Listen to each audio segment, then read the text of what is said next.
लोग पढ़ लिख लेते हैं तो कहते हैं कि हम नौकरी प्राप्त करें, इतना खर्चा हुआ तो हमें दहेज लेना ही है। जी, तो आपकी शादी में दहेज दिया गया था? हाँ बिल्कुल दिया गया था। और दहेज देना जुर्म है, ये तो सभी लोग जानते हैं, लेकिन इस पर अमल कोई नहीं करते। कोई भी ऐसा है जो मानने के लिए तैयार नहीं, चाहे वह गोरखा हो या करका हो। जो भी लड़के जॉब में हैं उनको दहेज एक ऊंची रकम दी जाती है। शादी हमारी मर्जी से नहीं हुई थी, हमने शादी की थी अपने गार्जियन के दबाव में। राखी बांधने के लिए भेजते कि जाओ, अभी नहीं होती तो 2 चकवा मांग ली है, लेकिन 2 चकवा मांग ली है, 2 चकवा नहीं होती तो एगो कानवा में जरूर मांग ली है, जबकि चढ़लो है तैयो। पहले क्या आपकी शादी हो गई? नहीं, अभी तक नहीं हुई। तो क्या लगता है आप दहेज लेंगे? लेकिन ये जो दहेज लेता है ये बुढ़ा देता है, कुछ डीजे में बुढ़ा दिया। और आपके साथ मैं हूं निशा सैनी और आप देख रहे हैं भारत 24/7 ग्राउंड रिपोर्टिंग पे। आज हम बात करेंगे दहेज प्रथा को लेकर। वैसे तो हमारे देश में हमारे राज्य में बहुत सारी परेशानियां हैं, जैसे अगर वो बेरोजगारी को लेकर हो गया, शराबबंदी, हमारे बिहार के लिए शराबबंदी अभी बहुत ज़्यादा शोरों से चल रही है, या फिर हम बात करें तो विकास का मुद्दा हो गया। वैसे तो बहुत सारी मुद्दा है हमारे देश में, हमारे राज्य में, मगर जो सबसे बड़ी और सबसे अहम मुद्दा है, जो सबसे बड़ा समस्या है हमारे देश के लिए, हमारे राज्य के लिए, वो है दहेज प्रथा। तो दहेज प्रथा क्या होती है? दहेज प्रथा सदियों से चला आ रहा है, ये एक परंपरा टाइप का ही जुड़ चुका है बिल्कुल। दहेज प्रथा बिना, जैसे देखिए हमारे देश में हर साल करोड़ों शादियां होती हैं, उनमें एक शायद ही बहुत कम शादी होती होगी जिसमें दहेज का मांग किया जाता होगा। शायद ही बहुत कम शादियाँ होती होंगी जो लड़के वाले के साइड से, लड़की वाले वधू के साइड से उनको मुंह ना खोला गया हो दहेज के लिए। अब जैसे हम आपको बताते हैं कि जितना ज़्यादा उनके हैसियत होती है उतना ही ज़्यादा उनके डिमांड होते हैं। अब जैसे आप रेट कार्ड समझिए इन लोगों का। अब जैसे कोई IAS है, IPS है, तो उनकी करोड़ों में मांग होती है, लड़की वाले से करोड़ों में मांग करते हैं। और फिर अगर वो कोई FCI सेंट्रल गवर्नमेंट जॉब हो गया, जैसे FCI हो गई, बैंकिंग हो गए, रेलवेज़ हो गए, तो उनकी भी लाखों में डिमांड होती है। अब जैसे FCI वालों को ले लीजिए, जैसे उनका डिमांड क्या होता है 15 से 20 लाख प्लस एक 4 व्हीलर, मतलब उनकी डिमांड तो हम क्या ही बोले आपको। और फिर अगर हम बात करें नॉर्मल ग्रुप D का भी है ना, तो 2 से 3 लाख का जाता है उनका डिमांड, उनकी डिमांड भी उतनी ही जाती है। तो अब चले जैसे हम बात करेंगे कि इसमें गलती किसकी है, या सही है या गलत है। तो गलती की अगर हम बात करें तो लड़का वाले और लड़की वाले दोनों की ही गलती होती है। जितनी बराबरी का, मैं तो वो बोलूँगी कि बराबरी का हिस्सेदारी होता है दोनों की गलती का। वैसे तो कानूनी तौर पे दहेज लेना और देना दोनों ही अपराध है। अगर आप दहेज मांगते हैं तो वो भी अपराध ही है, और अगर आप दहेज देते हैं तो वो उतना ही अपराध है। तो अब हम जैसे बात करें कि इसमें गलती किसकी होती है, वर पक्ष की या वधू पक्ष की। तो अब हम जानते हैं, सबसे पहले जो हम कहना चाहेंगे वो है वधू पक्ष की, जो देते हैं। तो जैसे अब हम बात करेंगे, आपको हम बताते हैं लड़की वालों के क्या होते हैं, उनके जो माता पिता होते हैं उनकी क्या होती है। घर पे जैसे अगर बेटी पैदा हो गई, बेटी को सिर्फ दहेज की वजह से ही उनको बोझ माना जाता है। घर में जैसे ही बेटी पैदा होती है उनको लगता है कि अरे बेटी हुई है तो शादी करना पड़ेगा, और शादी करना पड़ेगा तो दहेज देना पड़ेगा। उसके लिए वो एक एक करके कतरा करके पैसा जुटाने में लग जाते हैं कि कल को बेटी की शादी करनी है तो उनको दहेज देना है। अरे भाई, तो आप ये क्यों नहीं सोचते हैं कि जो पैसा आप दहेज के लिए जमा कर रहे हैं, जो पैसा आप लड़की को दहेज में देने के लिए जमा करते हैं, वो पैसा क्यों नहीं आप उनके पढ़ाई में लगा देते हैं। और जो पैसा आप उधर देते हैं उधर पैसा आप लड़की की पढ़ाई में लगा दीजिए। लड़की को अपने पैर पे खड़े कीजिए कि लड़का वाला मुंह खोलने से पहले 10 बार सोचे कि इसे मांगे क्या ही। तो लड़की ऑलरेडी इतनी पढ़ी लिखी है, मगर बात ये होता है कि ये सोच नहीं पाते हैं ना। अब जैसे अगर हम बात करें कि अगर लड़का लड़की पढ़े लिखे भी है, अगर लड़की अगर पढ़ी लिखी भी है ना, और सुंदर भी है, लड़की पढ़ी लिखी भी है, तो भी लड़के वाले दहेज की मांग करते हैं। वो इसलिए क्योंकि उनको लगता है कि दहेज लेना उनका जन्मसिद्ध अधिकार है, वो मुँह खोल कर ले सकते हैं, क्योंकि बिना दहेज से तो शादी नहीं होता उनको लगता है। और दहेज की भी मतलब अलग अलग तरह से है, मतलब आप समझिए, जैसे कुछ लोग बोलते हैं कि हम नगद नहीं लेते हैं, कैश नहीं लेते हैं, मगर ज़मीन लेते हैं, या फिर ज़मीन ले लेंगे या फिर जेवर ले लेंगे, तो वो भी एक तरह से आपका दहेज ही होता है। और फिर लड़के वाले क्या बोलेंगे, मुझे कहाँ कुछ दिया, जो दिया उन्होंने अपने बेटी दामाद को दिया। मतलब दहेज देने के बाद भी वो इस चीज़ को स्वीकारते नहीं है कि उन्होंने दहेज लिया है। अब हम आपको बताते हैं कि कैसे, अगर जैसे देखिए जो गरीब माँ बाप होते हैं, अब जैसे रिक्शा वाला है, उनकी 3 बेटियां हैं, वो पहले ही अपनी बेटी की शादी किया और उसने दहेज में 2 से 3 लाख दिया। अब वो कहाँ से उस चीज़ को, अभी तक वो कर्ज में ही डूबा हुआ है। जहाँ रिक्शा चलाकर उसका पेट ही बहुत मुश्किल से भर पाता है, तो वैसे में वो अपनी बेटी की दहेज देकर कैसे शादी करेगा। अब एक बेटी की शादी कर दी है उसने, 2 बेटी बाकी है उसकी, तो अब वो बेचारा क्या करेगा, उसमें खुद का पेट ही बहुत मुश्किल से चल पाता है, तो फिर वो बेटी की शादी कहाँ से करेगा, इतने दहेज कहाँ से देगा। तो चलिए हम ऐसे ही लोगों से यहाँ बात करते हैं और पूछते हैं कि उनकी क्या राय है। अच्छा, आप हमको ये बताइए कि दहेज प्रथा पे आपकी क्या सोच है, आप इस पर क्या सोचती हैं? आजकल लोग लड़के के गार्जियन मम्मी पापा लोग दहेज लेते हैं, दहेज लेके लड़की को फिर उन्हें घर ले जाते हैं और भी पैसे का मांग करते हैं और नहीं देने पर जान मारने की धमकी देते हैं और लड़की का माँ बाप को पता भी नहीं होता और लड़की को भगा दिया जाता है। जी, मार दिया जाता है उनको। काफ़ी कहा जाता है कि सुसाइड कर लिया लड़की ने। हाँ, सुसाइड कर लिया। अच्छा, तो आप क्या सोचते हैं कि कैसे खत्म होगी दहेज प्रथा? सरकार ने तो रोक लगाया ही है, लेकिन हम कह नहीं सकते दहेज प्रथा कब खत्म होगी। लेकिन हमारे फुआ के अगेंस्ट में है हम, तो वो बोलती है कि दहेज प्रथा कभी ख़त्म नहीं होने वाला। लेकिन हाँ, अगर लोगों में जज्बा हो, अगर कुछ करने की जागरूकता हो, हिम्मत हो कि हम दहेज ना ले, अगर समझ हो तो वो हट सकता है। लेकिन अगर अगर लोग पढ़ लिख लेते हैं तो कहते हैं कि हम नौकरी प्राप्त करें, इतना खर्चा हुआ तो हमें दहेज लेना ही है। जी, तो आपकी शादी में दहेज दिया गया था? हाँ, बिल्कुल दिया गया था। अच्छा, तो ये चीज़ आप लोग आवाज़ क्यों नहीं, आप पढ़ी लिखी लग रही है, फिर क्यों दहेज क्यों दिया था? पढ़ लिख कर भी शादी हमारी मर्ज़ी से नहीं हुई थी। हमने शादी की थी अपने गार्जियन के दबाव में और पापा ने दहेज दिया और लड़के के दौलत पे ही शादी हुई थी हमारी। अच्छा, मतलब जिसकी जितनी हैसियत होती है वो इतना डिमांड करते हैं दहेज की? हाँ। अच्छा सर, आपका क्या नाम हुआ? मेरा नाम सतीश कुमार अधिवक्ता हुआ। अच्छा सर, आप क्या सोचते हैं दहेज प्रथा पे? दहेज न किसी को लेनी चाहिए और ना देनी चाहिए। अच्छा, दहेज लेना और देना दोनों ही कानूनन अपराध है। जी। तो आपको क्या लगता है कि इस पे कैसे रोक लगेगी, क्या करना चाहिए इसे? इसमें आम पब्लिक को जागरूक होना पड़ेगा, तभी ये प्रथा रुक सकती है। है। तो सर, ये तो देखिए कानूनी रूप से तो ये ऑलरेडी इसके लिए बहुत ज़्यादा दंड है देने का, मगर फिर भी ये रुक नहीं रही है। तरीका बदल गया मगर लिया ही जा रहा है। जी, इसमें जो लड़के के गार्जियन होते हैं वो अपने बाल बच्चों को उच्च शिक्षा प्राप्त करने के बाद दहेज के डिमांड करते हैं और लड़के के गार्जियन जो हैं वो उनको देते हैं। तो सर, जितना लेने वाला अपराधी होते हैं तो देने वाला भी अपराधी है। जी, बराबर का हिस्सेदारी होता है। एकदम। क्योंकि वो पहले से ही लड़की वाले माइंड सेट कर लेते हैं कि लड़की है तो दहेज देना है। हाँ, आज जो भी लड़के जॉब में हैं उनको दहेज एक ऊंची रकम दी जाती है, जिसको हर लड़की के गार्जियन को रोकना होगा। और दहेज देना जुर्म है, ये तो सभी लोग जानते हैं, लेकिन इस पर अमल कोई नहीं करते हैं। अमल नहीं हो पा रहा है। नहीं। चलिए ठीक है सर। मेरा नाम होरिल पासवान हुआ, नूरसराय प्रखंड के ब्रिजपुर गांव का निवासी हूँ। अच्छा, तो दहेज प्रथा पे आप क्या सोचते हैं, आपकी क्या राय है इस पे? दहेज प्रथा में ये है कि ऐसे किसी भी सुधार के लिए अपने आप से सुधार किया जाता है, लेकिन आजकल की महिलाएं जो है, घर की महिलाएं यानी हमारी जैसे माँ हो गई या मेरी पत्नी हो गई, जैसे ही दहेज की बात आता है तो पहले माँ और पत्नी ही कहती है क्या हम बच्चे के पढ़ाए हैं तो हम दहेज लेंगे जी।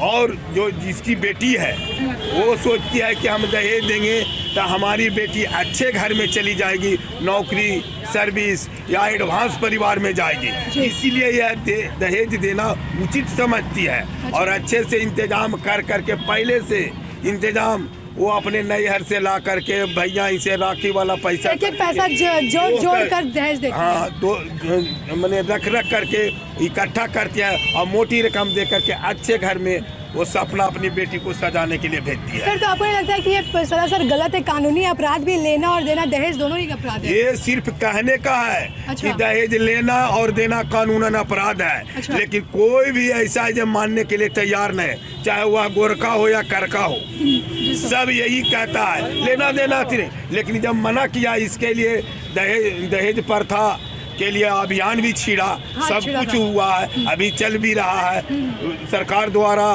सब कुछ अच्छी किया गया, लेकिन देवे घड़ी चुपे देखी दे दिया जाता है। उसको हम लोग कैसे रोकेंगे जब तक हमारा आपका मानसिकता नहीं जगेगा, ये रुकने वाला नहीं है।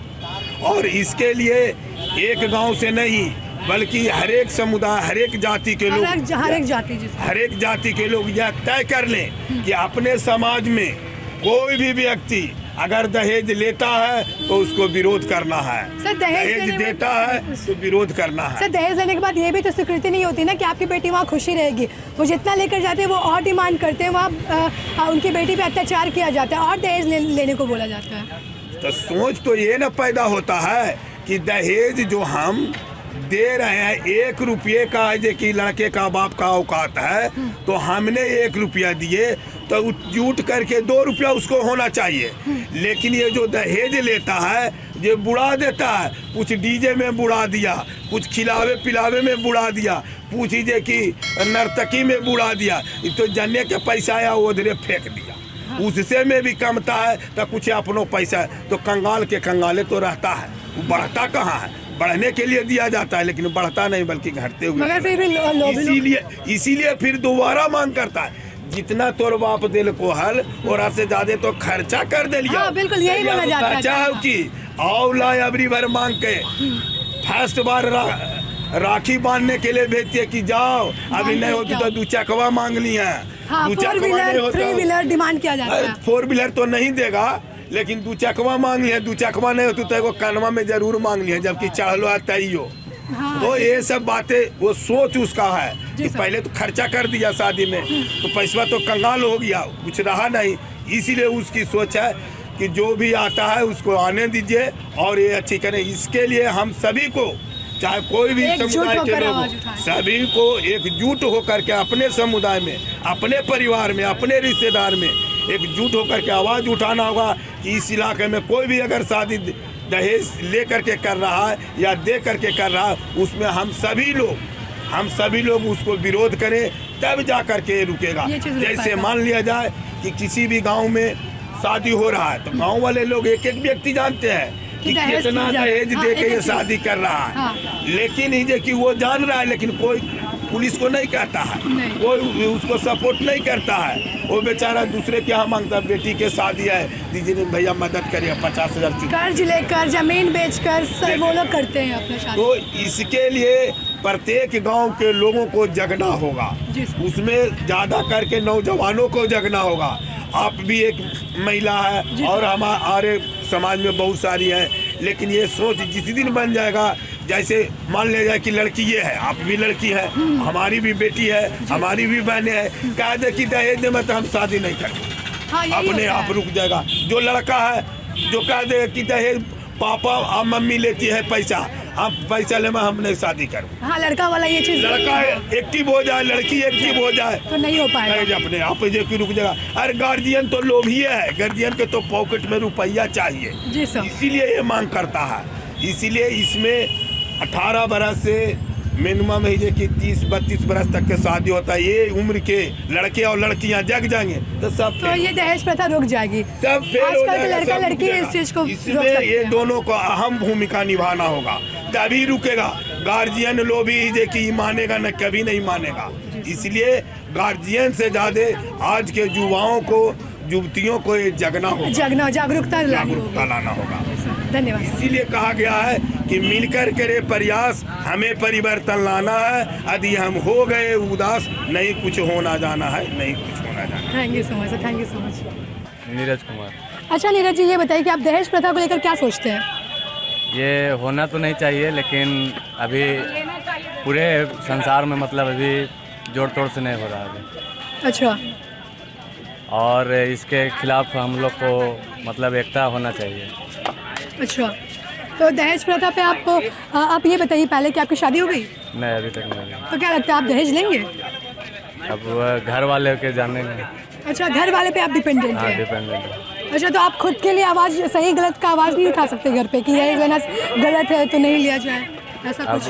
या फिर आप ही के दिमाग में ऐसा है कि दहेज लेना है, तिलक लेना है वाला? नहीं लेना है, मेरा नहीं है। आपका नहीं है? मेरा सोच नहीं है। अच्छा, घर वालों के सामने झुक जाने वाला? हाँ, झुक जाने वाला है, ताकि घर वाले पढ़ा रहे हैं, लिखा रहे हैं, पैसा खर्च कर रहे हैं, तो कुछ तो उनको बेनिफिट मिलना चाहिए। अच्छा, पढ़ाई लिखाई बेनिफिट मिलना चाहिए। बेनिफिट मिलना चाहिए। अच्छा, तो मतलब आपको लगता है कि दहेज लेने से वो भरपाई हो जाएगा? भरपाई नहीं होगा, लेकिन समाज में मतलब बोला जाता है, बहुत कुछ बोला जाता है।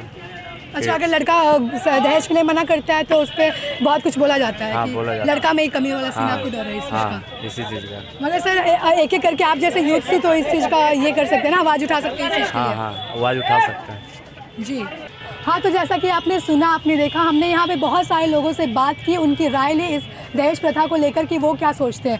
तो जैसा कि हमने बहुत लोगों से सुना कि उन्होंने बताया कि दहेज प्रथा कभी बंद नहीं होने वाली, ये सदियों से चली आ रही थी और शायद चलती ही रहेगी, बस लेने का तरीका अलग हो गया। कैश ना लेकर वो लोग ये क्या बोलते हैं, ज़मीन ले लेते हैं, ज़मीन लेते हैं, जेवर लेते हैं, इस टाइप से बस लेने का तरीका हो गया है।